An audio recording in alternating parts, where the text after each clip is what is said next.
Well, we are into day 2 of the lurgy for my daughter. She's been sick every couple of hours for the last 2 days, so lacking in a bit of sleep. Excuse the look and all that. But that's okay, it's snowing and they're predicting minus 15 degrees tonight, so I'm very glad I'm not going anywhere. I'm not in Aberdeen until Wednesday, so should be alright. So, what shall I talk about today? Well, let's talk about your story. You know, we all carry a story. I wrote a blog post quite a while back now, actually, about how we all have our own personal CV. And you know, a CV, you have dates and events and things that happened, and then you spin them based on the job that you're going to apply for. So you include or exclude certain things, you make some things sound more significant than they were because you're trying to tailor it to the job that you're applying for. And our life story can be a bit like that. There are facts like the day we were born and the day we left home and things like that. Those are dates and events that are fixed in our lifetime CV.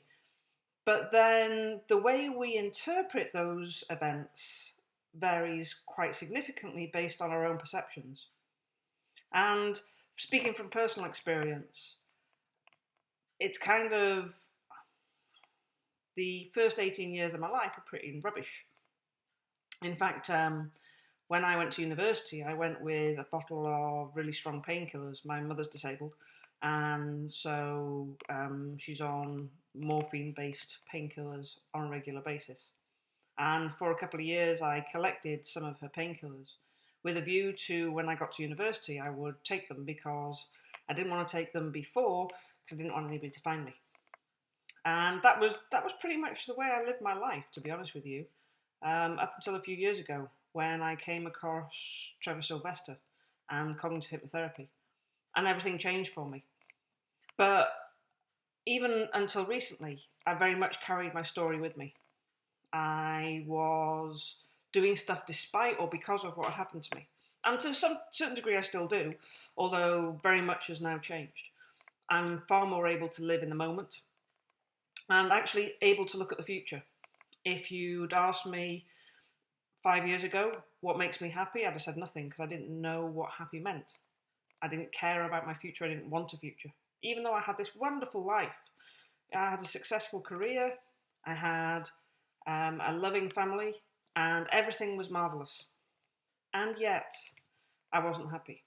And this is the interesting thing about our state of mind. It actually is very rarely our current circumstances that dictate our state of mind. It's actually stuff that comes from our past that taints the way that we look at our current circumstances, and it can taint it in a positive way or a negative way or just a nothing way. And so we carry our story around with us like a cart full of rocks. And everything that happens in our life can become further evidence of how rubbish our life is, how unlucky we are, how nothing good ever happens to us, and we stick another rock on the cart. And I personally always felt I had a sense of achievement because despite carrying this massive cart full of rocks, I still had achieved an awful lot in my life. And to all intents and purposes, everything was marvellous. But inside, it never was. And that's changed for me. And so I have this unerring belief that none of us have to be stuck, that we can all move on from that because I've been helped to move on from that. And I had a really good guide in Trevor. And it's taken a lot of work. And I've got a lot of personal stuff going on right now that is really, really hard for me to deal with. But actually, I've only been able to initiate this personal stuff because I'm in such a good place. And one day I'll tell you more about it. Right now, I can't tell you that much because it will mess up the process. And I am not going to risk that after everything I've been through. So what changes it? Well, it's really hard to, on your own, get past some of this stuff. I think most of us need a guide. I certainly did. But there are things and ideas and concepts that can really help you. And one of the things that I wanted to share with you today was a really, really brilliant book that I read. It's called The Obstacle is the Way. Like that. And I didn't see if you could see the author, Ryan Holiday, there you go. And it's based on stoicism and the ability to look at what happens in our life. And it's, instead of kind of going, this is just another example of what sucks, this is just another example of a thing that I am enduring, surviving. For me, there was a certain pride. I felt special in my ability to survive. And if you took my ability to survive away from me as a significant thing, I felt like I was empty and pointless. That's changed. Everything can change. And the obstacle is the way, as being part of helping the change in my thinking, especially when I come across right now in my day-to-day life things that are so challenging. It's been a really difficult week with a puppy cutting his paw and then snow up to his elbows and trying to keep a dressing dry, and then my daughter getting a sickness bug and costs coming in left, right and centre, and all these worries, they pile on you. And then what you tend to do is you tend to look for evidence of why you can't cope and why, this is just further evidence of how your life sucks. And because I read The Obstacle is the Way, I tend to look at things in a different way now. And one of the main ideas is, when you come across something that's really challenging you, you can look at it like, oh my God, my life sucks, this is something else that's going to be tough. Or you can go, right, what is it that I already have as a skill or an ability or a capability that will allow me to work my way through this obstacle? Or if I don't already have that skill, what do I think I'm going to learn and gain from overcoming this obstacle? So actually, for somebody like me, where my top motivations are learning, being challenged and being creative, when I'm faced with something, yeah, it knocks me down. Yeah, I get really low. But I also very quickly bounce into this mode of, right, I can do this, I can get past this, and actually this might be a good thing. And that can make me one of these really annoying positive people who always sees the good in everything.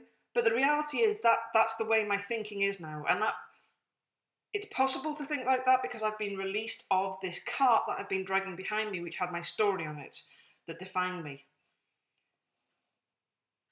So I'm not sure how possible. If I'd read The Obstacle is the Way 3 years ago, I think I would have added it as a rock to the cart. I would have beat myself up for not being able to deal with an obstacle and challenge myself and do all that sort of stuff. I would have felt I should be able to and then not being able to do it.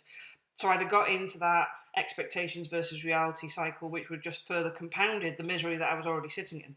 But now I'm in a place where, nothing defines me and nobody has power over me anymore. And nobody can dictate the way I think about myself or my family. It is my choice.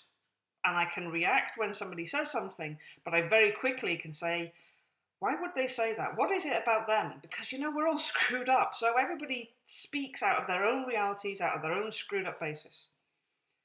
And now I can get past things. So when I face obstacles like this week, you can always find something positive in it. My little one needs a wheat-free diet.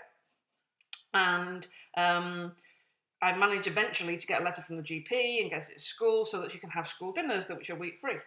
And that starts on Wednesday. And the school has a rule of, if you have a sickness bug, don't go in for 48 hours afterwards. Well, she's been sick today, so she won't be going to school till Wednesday. So now I don't need to make her lunches on Monday and Tuesday. See, it's a good thing and everything. And it's going to be -15 tonight, and I'm not sure what tomorrow morning is going to be like on the roads. But, there's always a good thing in everything. So my advice to you today is, if you're looking for a way of seeing things in a different light, have a look at The Obstacle is the Way. You might find it kind of makes you think just a little bit differently, which can be enough. And it's an easy read. I don't read books that are hard, so you can dip in and out of it, and I like that. I'm pretty sure it's available as an ebook as well.